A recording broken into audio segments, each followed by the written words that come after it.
What's going on, guys? This is Lior and welcome back to the channel. Now, I wanted to make this video for you guys, giving you guys my top 3 tips for landlording, right? Or being a landlord. There's a lot of tips and tricks out there on the internet.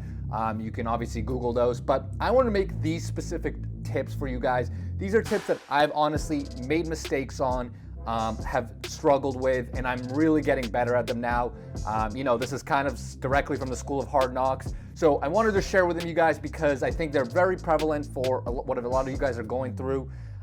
So we're gonna start with those. I'm gonna give you the first tip right now, and then I'm gonna head off to 2 stops I gotta make, and I'll give you guys the tips as I go along. I gotta go to one of my units I'm renovating in one building, and then I've got a new tenant moving into another building. So I'll give you guys those tips as we hit those other buildings. Before I forget, if this is your first time on the channel, make sure you smash the subscribe button for me. Put out tons of new videos every single week about rental property, landlording, and everything in between. So my tip number 1 for you guys is never be desperate to fill up your unit. And I think this is especially really important in today's environment with coronavirus, right? Because a lot of markets today are experiencing a major slowdown in rentals, right? My market, Boston's no different. The rental market has really slowed down. It takes much longer to fill up any units. And what ended up happening is I actually had a couple of units that I was turning over during the pandemic, and I kind of got a little desperate, I'm not gonna lie, right? I mean, I really wanted to fill those units because those were kind of my cash flow units that I was essentially just taking fully home, and I wanted that income. And I got a little desperate and kind of just filled up the units, with one of the first tenants I got, because I was on the market for maybe 3 months or so, 2 or 3 months, and I just got to the point where I was like, damn, you know what? I gotta fill it up no matter what, right? And it didn't totally blow up in my face. It's not like these tenants have destroyed my units or they're not paying the rents. They certainly are. I did obviously the basic due diligence of, screening credit scores, income, and all that stuff that you should do. But when I was in that mentality of like, I gotta fill these units up no matter what, I kind of looked past a few red flags that I typically would, right? Like I kind of got, some of the tenants kind of gave me a little bit of a weird feeling. And typically I would think about that a little bit longer. But again, because I was kind of in this weird, somewhat desperate situation, right? Because the market significantly changed very quickly with coronavirus. I kind of just bit the bullet and said, you know what, I'll deal with it. And now some of these tenants have caused me issues, right? I mean, they're calling me a lot with like really annoying problems that I've never dealt with before. Some of them has caused a lot of noise disturbances.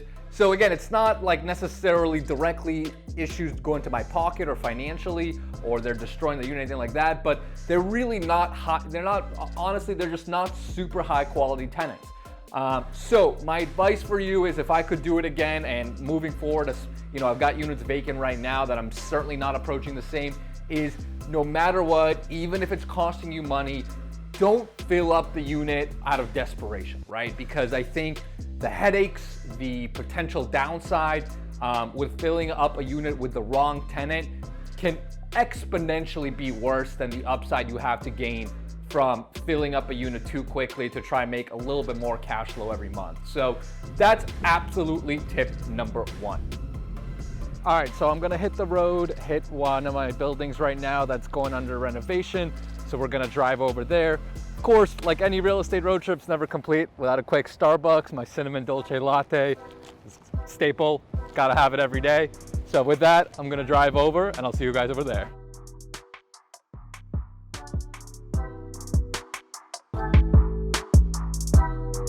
All right, so I just pulled up to my first building where I'm doing some renovations for a tenant. And I think it's time to talk about tip number 2 on landlording, which is don't be afraid to spend a little extra money, especially if you're renovating a unit, when you have a vacancy or turnover. Don't be afraid to spend that extra dollar. And here's what I mean. I recently just went through, I think it was about 3 unit turnovers within the last 6 months that I had to renovate. And I decided to take a couple of shortcuts, right? I mean, instead of, for example, throwing, when I was doing a kitchen renovation, I kind of went with a little bit lower grade cabinet. You know, on my countertops, instead of investing in granite, I decided, you know what, I'm just gonna put vinyl, it's good enough. And the truth is, it is good enough, right? I mean, for the marketplace and for the product that I'm putting out there, the quality of work I put out was fine, right? I mean, it's very within reason and nothing wrong with it. But as I've kind of been thinking about, you know, as I put some tenants in there, what I've started to learn, and as I compare to some of the units that I've done higher quality work, is I've noticed there's a difference in the quality of tenants you get, right? And like the units that for example, I did full gut renovations, on those kinds of units, I get really, really high quality tenants. And on the last couple I did, you know, I'll be honest, the tenants quality was just not as great, right? I mean, and I think the real point here is, in real estate, really do get what you pay for. That's kind of the bottom line, right? So if you're gonna try and skim a couple dollars here, and first of all, granite counters versus vinyl counters, I mean, that's probably a difference of a couple $1,000s. But I think I made the mistake of doing that. I really should have, for example, done granite counters. I should have upgraded the cabinets a little bit, because I think when you put out a nicer quality product, right? A, it's gonna obviously invest in your building, which is great. B, I really see this right now, like very crystal clearly, is you're gonna get a better quality tenant, and over the long term, it's just gonna, whether it's gonna impact you financially or emotionally, because you're gonna have less issues with a tenant, you're going to feel it. Now, along those same lines of doing quality work up front and kind of spending the money up front, same concept applies to when you're actually doing fixes for the tenants once they moved in, right? So one of my philosophies, again, is if a tenant calls me up if there's an issue, what a lot of landlords will do is they'll try to find like any workaround to like save a couple bucks here and there, right? And again, I'm not saying by no means am I spending money crazily or, throwing out bills out the window, but the way I view tenant repairs is I view it as twofold. I'm investing not only in the building, right, because I don't want to throw crap back into the building, but B, I'm also investing into a long-term relationship with my tenant. At the end of the day, I want my tenants to stay here for as long as possible, right? Minimizes the amount of turnover I have, minimizes my vacancy, makes my life a lot smoother, right? So I truly believe in investing into the relationship with the tenant. So when you're actually able to show them, look, I'm actually doing quality work. I'm not like looking to pinch 50 bucks here or $30 here or $200 here. Like, I want to give you, if there's a legitimate issue, I'm going to take care of it. I'm going to do it quality, right? So for example, I just went into one of my units over there, and one of the windows, for example, was broken, right? And I've heard and I've seen some landlords would try to like maybe replace the pane or something, or try to do like some cute tape work, something like that. For me, again, the tenant's been complaining about this for a while. It's cold, it's the winter. For me, I'm just gonna eat the bullet, spend $200 and get them a brand new window, right? I think it's gonna be a lot better, a lot easier than trying to like do some crazy little workaround. So hopefully that makes sense, right? Like invest in quality fixes, because again, it helps your building, it helps with your relationship with your tenant. And I think if you're playing the long-term game with rental property, you don't wanna have this like nearsighted vision of, oh, I gotta squeeze money here today, I gotta squeeze money there today, right? Invest, play the long game, and I think that's the best way to do it.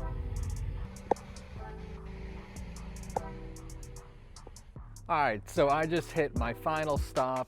I got a building right behind me, that's one of mine. I got a tenant moving in there, so I'm just putting final cleanup touches over there.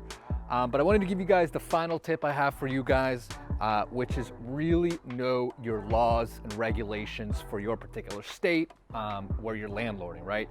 And the reason is that landlording can be a really tricky business, and especially when you're dealing with people, sometimes things happen. If you don't act correctly, if you don't know exactly what your rights are the way you have to do things, you can easily get in trouble, right? So, for example, I'm a landlord in Massachusetts. If you guys know anything about Massachusetts, it's got probably some of the most strict landlord-tenant laws probably around the country. But there's very specific things that need to be done in a specific way of manner, right? For example, when a tenant moves in, there's certain rules about how much deposits you can collect. For security deposit, there's strict regulations about how they need to be held, what kind of information you disclose to the tenant, the type of account you open. So there's specific rules about that, right? There's specific rules about landlord requirements of who takes care of snow, for example, right? A mass landlord must be responsible for snow, or how many days or hours a landlord has to respond if there's a heat issue with the heat in the middle of the winter, right? So my point really is really learn the landlord-tenant laws wherever you're going to be owning rental property. It's really going to be handy, and especially, you know, and I say this because I've just been in so many situations where, you know, if I know a tenant's not doing something right, or if I know they're not acting right, or they're potentially putting the building in a little bit of a jeopardy or anything like that, right? Really understanding, like, look, I understand the law. I know what you're responsible for. I know what I'm responsible for. Here's how we're going to move forward, right? So really understanding those components allows you to communicate effectively. That's really important, because there are situations you're going to get yourself into in landlording when you have to do that, right? It's the nature of the business. It's the nature of working with people. So hopefully that helps, guys. You know, those are my 3 tips that I just don't think you're really going to find anywhere else. And again, a lot of these I've just learned to School of Hard Knocks. So hopefully that helps. If you guys like this style of video, or if you have any questions about anything I said, make sure you comment below.